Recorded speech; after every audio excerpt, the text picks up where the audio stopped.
Ever wonder why the Jamaican John-Crow, the vulture, has a bald head? Here's the story. Long, long ago, all the birds were invited to a great feast in the sky. Everyone had to bring a dish to share, but John-Crow didn't want to cook. He said, "Why should I cook? I'll just eat their food." So he cleaned his feathers, stretched his wings, and flew up with the rest of the birds.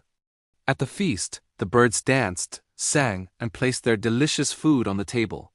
John-Crow pretended to dance too, but his eyes were locked on the biggest pot of all.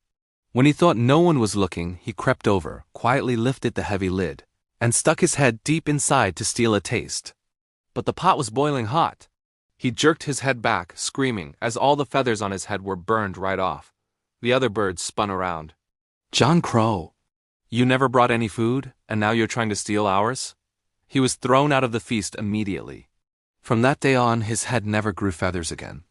And that's why the John-Crow has a bald head, a reminder that greed will always burn you in the end. Thanks for watching. If you enjoyed this story, don't forget to like and subscribe for more.